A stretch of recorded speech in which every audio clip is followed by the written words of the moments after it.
Good morning student. मैं शिव कुमार आपका online शिक्षण अधिगम में स्वागत करता हूं। आपका विषय है व्यापारिक संगठन एवं पत्र व्यवहार। पिछले वीडियो में हमने व्यावसायिक संगठन के प्रारूपों के बारे में पढ़ा था। आज का हमारा का टॉपिक है उसी के आगे का व्यावसायिक संगठन के उपयुक्त प्रारूप का चयन। वर्तमान समय में व्यापार का क्षेत्र अत्यधिक विस्तृत हो गया है। वर्तमान समय में प्रतियोगिता गला काट पद्धति द्वारा अपनाई जा रही है। इसमें जो व्यावसायिक संगठन जिस प्रारूप को चुना जाना चाहिए उसमें उसके उपयुक्त प्रारूप का चयन किस प्रकार से किया जाना चाहिए, इसमें हम देखेंगे। सबसे पहला है आपका व्यावसायिक संगठन के उपयुक्त प्रारूप के चयन में पहला है स्थापना में सुगमता। स्थापना में सुगमता क्या है कि व्यावसायिक संगठन के उसी प्रारूप को का चुनाव करना चाहिए जिस व्यवसाय की स्थापना सरलता से आसानी से किया जा सके। जैसे मान लीजिए एकाकी व्यापार खोलना चाहता है कोई व्यापारी। कोई व्यक्ति है और ये एकाकी व्यापार व्यावसायिक संगठन के प्रारूप का जो है एकाकी व्यापार का चुनाव करता है, जिसमें यह व्यक्ति अकेला ही पूंजी लगाता है, श्रम लगाता है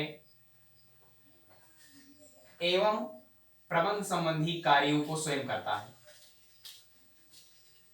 तथा लाभ एवं हानि को स्वयं वहन भी करता है।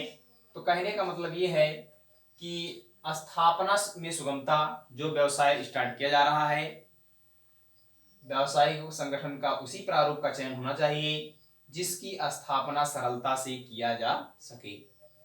दूसरा देखेंगे उत्पत्ति का पैमाना। उत्पत्ति के पैमाने में क्या देखेंगे कि जो उत्पादन के विभिन्न स्वरूप हैं, विभिन्न पैमाने हैं कि किस पैमाने पर किया जाएगा उत्पादन। वस्तुओं का उत्पादन, वस्तुओं की उत्पत्ति का पैमाना क्या होगा, छोटे पैमाने पर उत्पादन किया जाएगा अथवा विस्तृत पैमाने पर उसका उत्पादन किया जाएगा। इसका भी व्यावसायिक संगठन के उपयुक्त प्रारूप के चयन करते समय विशेष ध्यान देना चाहिए। अगला है जोखिम की मात्रा। जोखिम की मात्रा में क्या होगा कि जोखिम अधिक भी हो सकता है तथा जोखिम जो है कम भी हो सकता है। जोखिम की मात्रा उस व्यावसायिक संगठन के प्रारूप पर निर्भर करता है कि हमारा व्यावसायिक संगठन का प्रारूप विस्तृत वाला है। यदि विस्तृत होगा तो उसमें जोखिम की मात्रा अधिक होगी।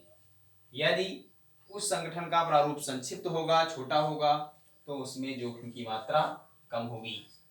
आगे देखेंगे पूंजी की मात्रा। पूंजी की मात्रा में है आपका यदि व्यावसायिक संगठन का कंपनी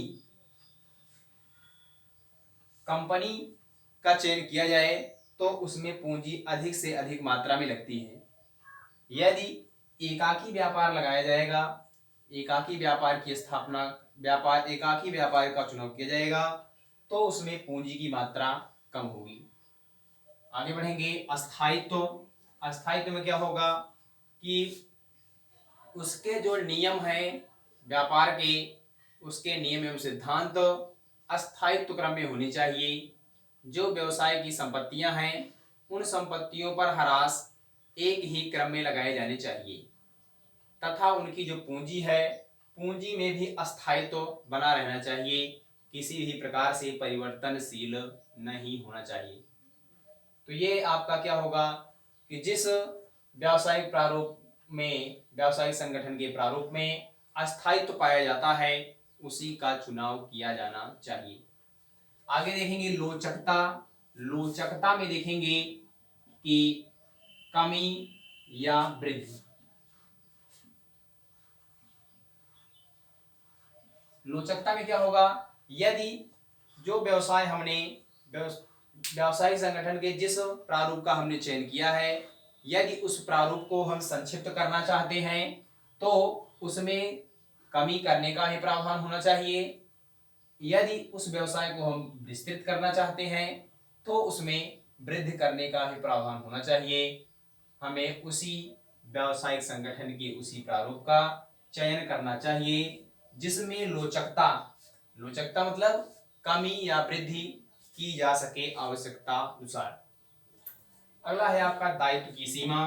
दायित्व की सीमा में क्या होगा कि व्यावसायिक संगठन के उस प्रारूप में जिसमें दायित्वों की सीमाओं का पूर्ण रूप से वर्णन किया गया हो, दायित्वों की सीमाएं निर्धारित की गई हों, उसी प्रारूप का चयन करना चाहिए। आगे देखेंगे मितव्ययी परिचालन, जिसमें संचालन संबंधी जो व्यय होते हैं कम खर्च लगे। जिस जिस व्यावसायिक संगठन के प्रारूप में कम खर्च, संचालन संबंधी खर्च जो है कम लगे, वही हमारा व्यावसायिक संगठन के उचित प्रारूप का चयन किया जाना चाहिए। अगला है भावी विस्तार की संभावनाएं। जिस व्यावसायिक संगठन के प्रारूप में भविष्य में उसको विस्तार किया जाए, उसको बढ़ाया जा सके, उसी प्रकार के व्यावसायिक संगठन के प्रारूप का चयन किया जाना चाहिए। अगला है नियंत्रण एवं निर्देशन की मात्रा।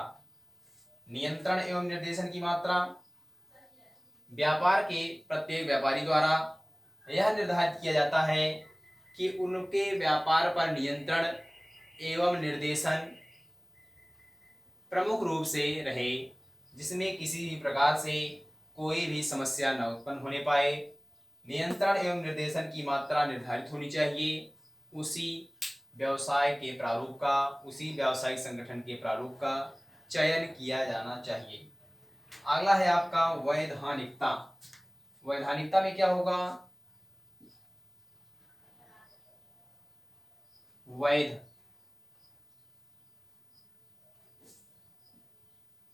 या कानून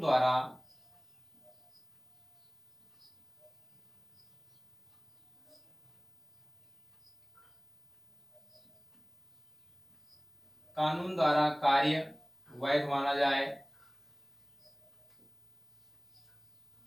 ऐसा व्यापार व्यावसायिक संगठन के प्रारूप का चयन करते समय व्यापारी को यह ध्यान देना चाहिए कि जो कार्य किया जा रहा है उसको वैधानिकता प्राप्त है, वह व्यापार वैध है अथवा अवैध। वैध का मतलब क्या होगा कि उसको करने से कानून के विरुद्ध कार्य होता है, कानूनी विरुद्ध के, कंपनी अधिनियम के विरुद्ध या साझेदारी अधिनियम के विरुद्ध वह संस्था कार्य तो नहीं कर रही है या उत्पादन नहीं कर रही है, इसका भी विशेष ध्यान देना चाहिए। अगले देखेंगे कर दायित्व। कर दायित्व में क्या होगा, व्यावसायिक संगठन के उसी प्रारूप का चयन किया जाना चाहिए जिसमें उस संस्था के करों के प्रति दायित्वों का भुगतान किया जा सके। जो उसके कर के दायित्व होते हैं उन दायित्वों का पूर्ण रूप से भुगतान किया जा सके। अगला है गोपनीयता की सुरक्षा। गोपनीयता की सुरक्षा में क्या होगा, इस गोपनीयता की सुरक्षा के लिए एकाकी व्यापार उपयुक्त माना जाता है। क्यों? क्योंकि एकाकी व्यापार के द्वारा एक ही व्यक्ति के द्वारा पूंजी लगाई जाती है, श्रम लगाया जाता है तथा प्रबंध संबंधी सभी क्रियाएं की जाती हैं, जोखिम को वहन किया जाता है, जिससे उसमें गोपनीयता की सुरक्षा अधिक होनी चाहिए। तो इस प्रकार से हम कह सकते हैं कि व्यावसायिक संगठन के उपयुक्त प्रारूप का चयन करते समय गोपनीयता की सुरक्षा को ध्यान में रखना चाहिए। अगला है आपका प्रबंधकीय अधिकार। प्रबंधकीय अधिकार में क्या होगा कि प्रत्येक व्यापारी द्वारा जो प्रबंध संबंधी कार्य हैं उन प्रबंध संबंधी कार्यों पर पूर्ण रूप से अधिकार होना चाहिए। प्रबंधकीय कार्यों पर, उस संस्था के प्रबंधकीय संबंधी कार्यों पर, प्रबंधकीय कार्य में क्या होगा, नियंत्रण करना, निर्देशन करना, योजना बनाना, नियोजन करना, निर्देशन करना, नियंत्रण करना, प्रतिनिधित्व करना आदि सभी कार्य प्रबंधकीय संबंधी कार्य आते हैं। उनके जो अधिकार होते हैं, उनके अधिकारों का किसी भी प्रकार से विदोहन नहीं होना चाहिए। आगे देखेंगे स्वामित्व हस्तांतरण। स्वामित्व हस्तांतरण में क्या होगा कि व्यावसायिक संगठन के उसी प्रारूप का चयन किया जाना चाहिए जिसके जो व्यवसाय का स्वामी है वह अपना स्वामित्व किसी दूसरे व्यक्ति को हस्तांतरण कर सके। जैसे मान लेते हैं इसमें ए व्यक्ति है, इसका व्यापार है यम एलटीडी नाम का कोई व्यापार है, यह इस व्यापार का स्वामित्व बी व्यक्ति को करना चाहता है, तो अपने स्वामित्व का हस्तांतरण किया जा सके ऐसा ही व्यावसायिक संगठन के प्रारूप का चयन किया जाना चाहिए। तो आज के वीडियो में हमने व्यावसायिक संगठन के उपयुक्त प्रारूप के चयन के बारे में पढ़ा। इसके आगे का टॉपिक अगले वीडियो में मिलेंगे। आज बस इतना ही। धन्यवाद।